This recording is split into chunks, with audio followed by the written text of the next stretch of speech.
Hi everybody, it is 10:30, so we're going to go ahead and get started. Today I'm going to be walking through a demonstration of Intuit Field Service Management, and I'm going to be using QuickBooks Desktop today for the integration. And I'm also going to create a preventative maintenance agreement. So if you do reoccurring service for your customers on a regular frequency, I'll show you how that works as well. So if you do have questions, go ahead and chat into the chat box and I'll answer them as I go along. I'm just going to bring up my PowerPoint before I dive in.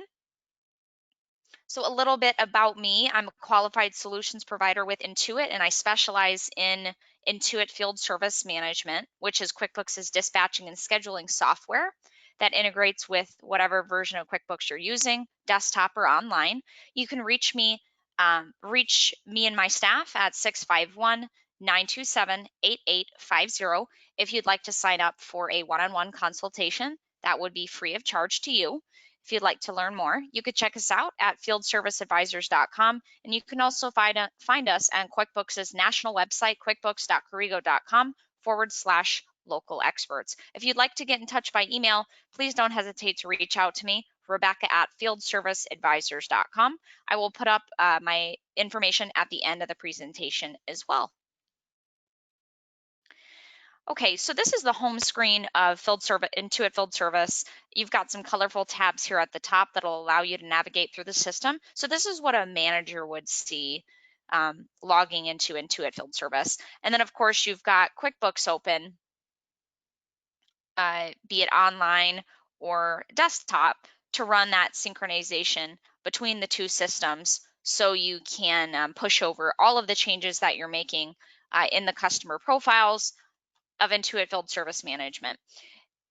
When you do synchronize for the first time with Intuit Field Service Management, all of your customers are going to come over with all of their site information, their email address, their phone numbers, as well as your price list items.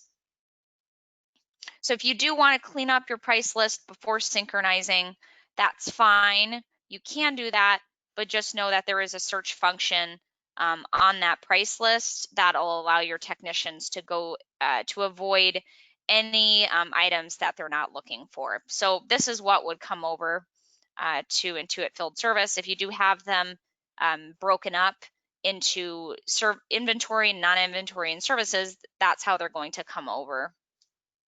So you can see all of your inventory items would come over. So if you do have your inventory center turned on in Pro, Premier, Enterprise, the desktop versions, where your inventory centers can be turned on, inventory is going to be tracked when an inventory item is used out on an invoice and then comes over to QuickBooks. Those on-hand counts will be updated at that time. So let's go ahead and build a work order.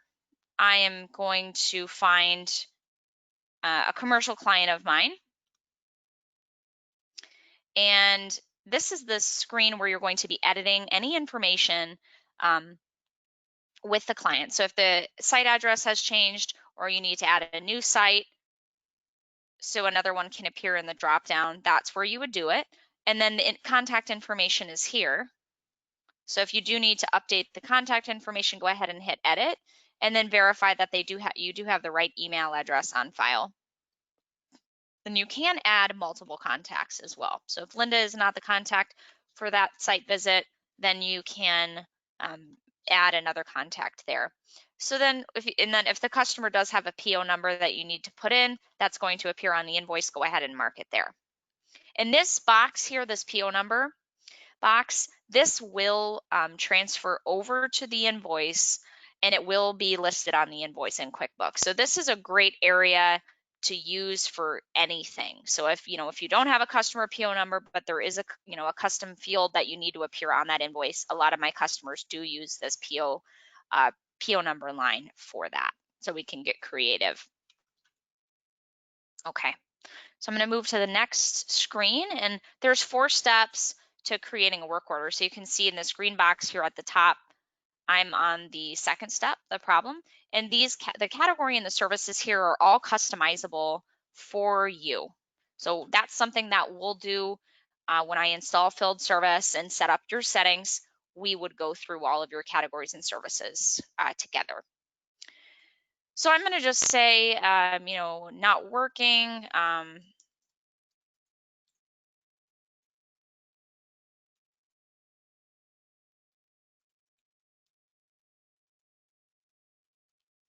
Boiler needs servicing.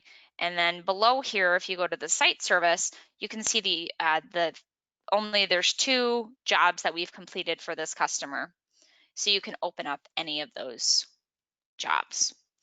Okay, so I'm going to go ahead and hit next, and I'm going to schedule it for today, and I'm going to give it to my technician, Chris, and I'm going to assign Matt as his helper because we do our work orders in pairs for our technicians, and you can use as many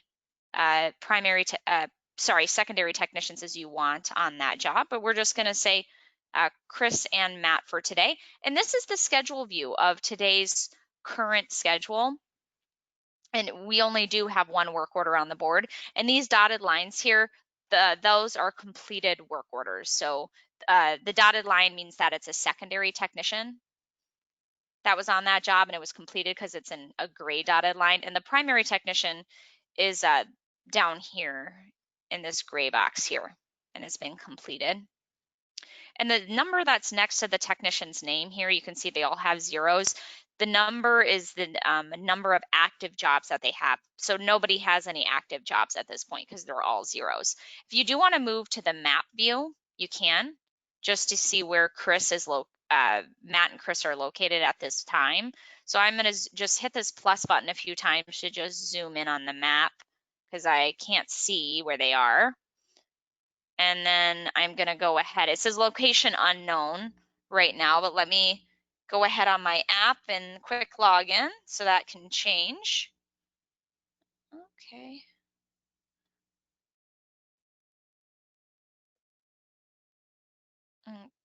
Give me 1 second.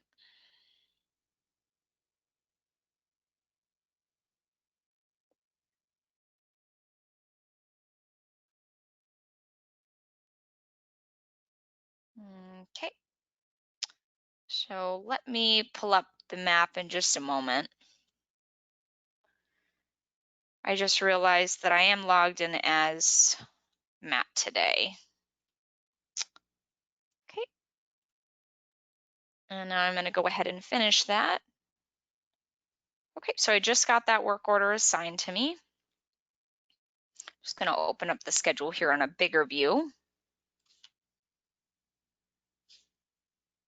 So now I'm going to go to the text, and you can see Matt has full GPS. So now I can go ahead and zoom in. And it's nice to have this dispatch board up on a separate monitor, so that way you can just, while you're scheduling on the work order wizard, you can just then take a peek over at your other monitor and see where their location is. And you can see that Matt's already arrived at the job, and he's not driving. His speed is 0. So, or he's pretty close to the job. So let's click on Matt again. If he was at the job, he would actually be on top of the pin. So this is the job here. So he's pretty close. Maybe he's stopped right now, but he is certainly going to head there soon. And this is just based upon the app that's running on whatever device they have, be it their tablet or their phone. So I'm going to go ahead and bring up my iPhone on the screen. And of course, you can use an Android device. I'm using an iPhone today. I'm going to just show you what the app looks like. That's the app. That's me and my kids at the zoo. It was a very beautiful day out. All right, where is it? All right. So you can see I've got 1 work order waiting to get picked up. So I'm going to go ahead and click in there. And there it is, Hepner's Auto Body. So I've arrived when I see the work order, I'm going to go ahead and pick it up to let the office know that I've seen it.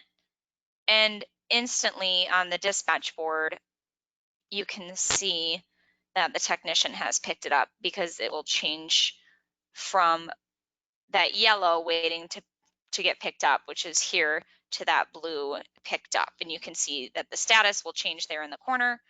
And it also picks up that work order for that secondary technician, Chris. So we'll start tracking their time once that work order is en route or started. If you do have that time card module, it will send their time to the time card, and I will show you that as well. All right, so now I'm going to go ahead and, oops, I meant to hit status here. So now I'm going to go ahead and hit en route, because I'm on my way there. And after I've hit en route, I'm going to go ahead and hit start, because I've arrived. And I'm going to go ahead and call the customer if I need to call the customer to say I'm on the way. And I can also click on this service address here to get directions. Okay, so let's go ahead and get started on our work. It says that the boiler needs servicing. It's not working. It's a service repair. So let's go ahead and get started. And an hour has passed. We saw that the boiler just needed a extra coil replaced. So we went ahead and finished that. And now we're going to complete our job. And I'm going to use the voice microphone here on my keyboard. I'm just going to move this up so you can see. And I'm going to use the voice diction, and it will speak in a whole paragraph very accurately. I was on site for 2 hours. I fixed the boiler. It needed a coil to be replaced, period. So labor, 2 hours, parts used, coil, period.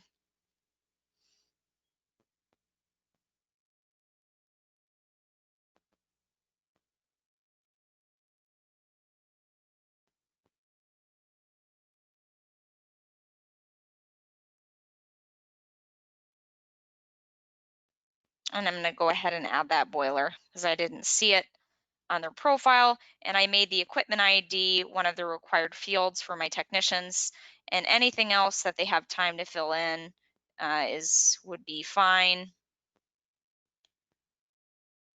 Okay, and then model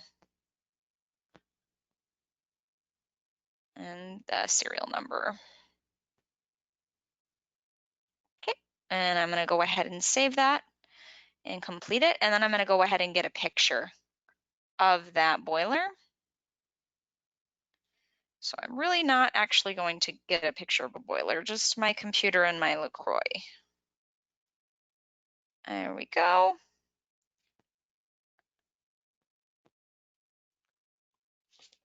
Let's get another picture.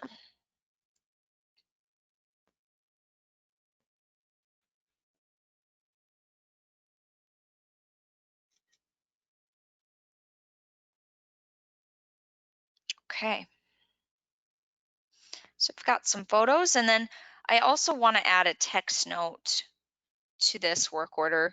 And this section is used for the internal communication between the technician and the office. Manager on site, Matt, said that he is no longer the contact for this account. It would be best to contact George to set up all future appointments. George's last name is Smith, and his phone number is 612-589-2155. His email is george@hepnersautobody.com. They also said we need to enter in through the side door, not through the front door where the customers are coming in. If we have trouble getting in, there is a bell next to the side door where we can ring it and someone will come to get us, period. Okay, so I will show you where that note is when we finished with this work order. Okay, so I've completed the job, and if I did think of anything else that needed to be added to that work order, I can come here and I can continually add notes after it's been completed. Even after I've moved out of the work order, I can come back to my completed today and I can still make notes on that work order. Okay, so now I'm finished and I do want to get a signature on the job. I am not going to be taking a payment on site for this work order. So I'm just going to get a signature on the work order. I'm just going to say accept customer signature and accept, and I'm going to get the customer signature and hit done. Then I'm going to hit the square with the arrow through it here to send that off to the customer. So just, you can attach those picture notes if you want. And for whatever reason, I didn't get the signature added in there. Let me come back. So let's just do it one more time. Hit the square with the arrow through it, accept customer signature. Oop, there we go. Let's see now. So there it is. The signature is there. I'm going to send that signature off and hit send. I took those photos for my own personal records because I wanted to have that information accessible to me for future work orders. And you can find those pictures that you took by going to Site and then go ahead and open up the work order that we just finished won't be here, but the next time a technician checks in, they'll be able to see this work order number here loaded in, and they'll be able to open up any photos that were attached to that work order. So if I wanted to open up a previous job to see what had been done, I can see that this technician, Chris Hawkins, said there was, you can read the description about what was done on that job and who the technician was. So it is the historical information that's available. And if you want to just view the if you just want to view the service history that's associated with a particular piece of equipment, you would come here under a field that says equipment, and you would say change equipment. It says none, so I don't think we've serviced any equipment, but if you did want to say search for, let's say, the AC unit, it looks like we would be adding it, so that wouldn't work. So if I just wanted to say view the service history on the boiler, I can say equipment history. And since it's not been completed yet, I don't have any work orders in here, but that's how you would, if you did have, say, 10 pieces of equipment added on that, like the rooftop, the boiler, the furnace, the AC, etc., you would be able to then go into each piece of equipment if you wanted to look through all of the service history for that particular piece of equipment, which is nice because it does filter out those work orders. So if we say did want to take a payment in the field on this work order, I'll show you that scenario. You'd go to invoice total and you'd hit add new line item. You'd hit the search icon here in the right hand corner, and all of your price list items would come right up. I am going to search for my labor. Say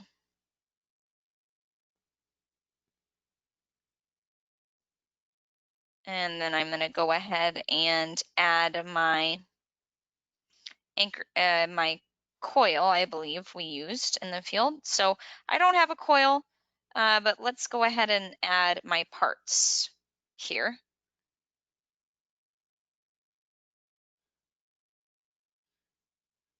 Okay, and now I'm ready to go ahead and take a payment. So I'm going to hit the square with the arrow through it, and I am going to first get a signature on that invoice.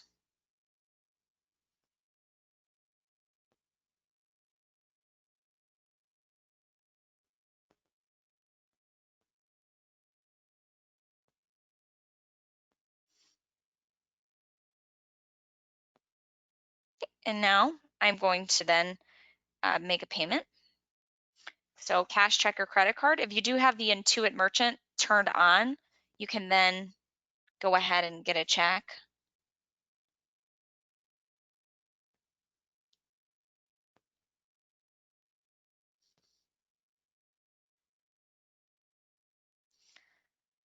Okay, now I'll email a copy of that payment receipt over to George. Okay, and you could send, so that was the payment receipt that I sent out. But if you did want to send off the completed invoice, you would then just go ahead and attach that signature and send that over. All right. So that was from start to finish, how not to take a payment and how to take a payment in the field. So if I didn't take a payment, I would just get a signature on the work order. If I did take a payment in the field, I would get a signature on the invoice. So let's go ahead and bring back up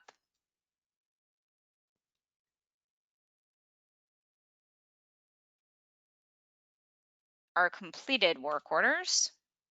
So you can see we do have a completed work order here for Hepner's. And you can see it was approved because a payment was taken in the field. So this looks good. If it doesn't look good and there is something that the technician forgot, you could just move it out of the approved stage to not prepared, and you can go ahead and edit this invoice and add any charges that the technician did forget. And this is the same process that happened on the technician's phone. You would just add you would add any price list items here. And this is most of the time, this is the scenario. The office is building the invoice, not the technician. Everything looks good. I'm going to approve it now. And then I'm going to open up QuickBooks Enterprise, the desktop version that I'm using today. And I'm going to run that synchronization. Corrigo is the company that created Intuit Field Service Management in 2007. And they have been they do the technical support for Intuit Field Service, and they are available from 8 a.m. to 9 p.m. Eastern Standard Time, Monday through Friday for technical support. And they're also available by appointment. And of course, if you do have further questions and you'd like a one-on-one session, I am also available.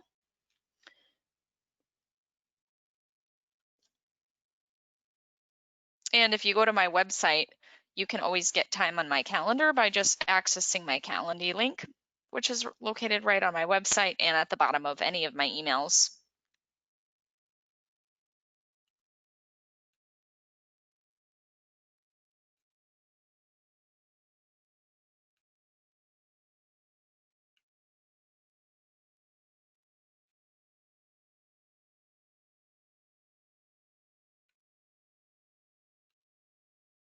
So this integration, the synchronization does take just a few minutes to complete. So most of my clients just run it once a day.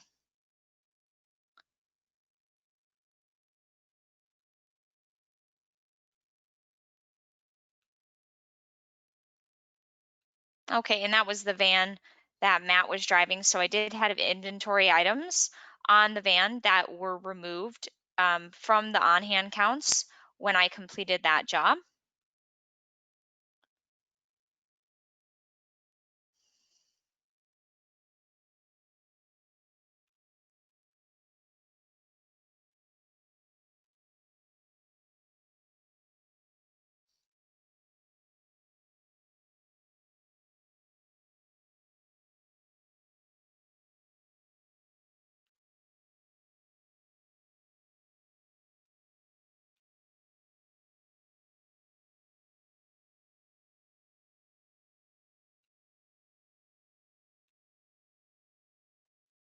Okay, so now we're gonna go over and find that. It was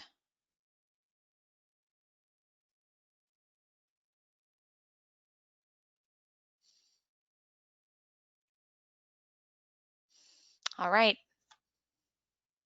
So there you have it. It's a paid invoice that came over, and the invoice number does become the work order number. So I have the date inserted here on my work order number. If you didn't want the date inserted, it would just say work order W's, it would say W00293. But I like to have the date inserted, so I've added that in my settings. So this one's been paid. So let's go ahead and take a look at the time card. So we can see Matt Baker, who was the technician on that job today. He took 2 minutes on the job. So if you did want to go ahead and edit this because it didn't look right, you could do that. So let's just say, you know, if he started earlier, you can edit that. And then it does total up that time for you. And it does send it to the weekly timesheet in QuickBooks for you. So I am also, that's all that we were going to do today. Actually, I believe I said I was going to build a service agreement. So let's go ahead and I'll show you that. So for Hepner's Auto Body, we want to have a service agreement on the boiler. So we'll say twice a year boiler PM. And so we're going to go ahead and do it on the boiler. And we'll make it a 1-year contract. And I think we already did build a boiler checklist. So for every 6 months, there'll be 2 visits starting in September. So September and March, and then next. And I am going to make this it'd be $150 per visit. So 300. And we'll charge the customer $150 per visit, and then we'll add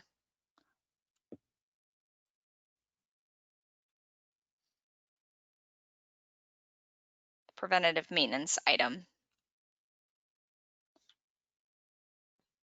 So now that work order has been created, and you can find that job in your preventative maintenance filter. So here it is. So now we can go ahead and edit that assignment, and we can schedule that technician. They'll pop up, 7 to 10 days in advance, or just the same day they'll pop up in your queue. And of course, you can run a report to find out how many upcoming PMs you have for the month or the week, so you're prepared with the right staff to handle those work orders, preventative maintenance work orders. So if you do have questions, please don't hesitate to contact me directly. I'd love to answer any questions over a one-on-one consultation.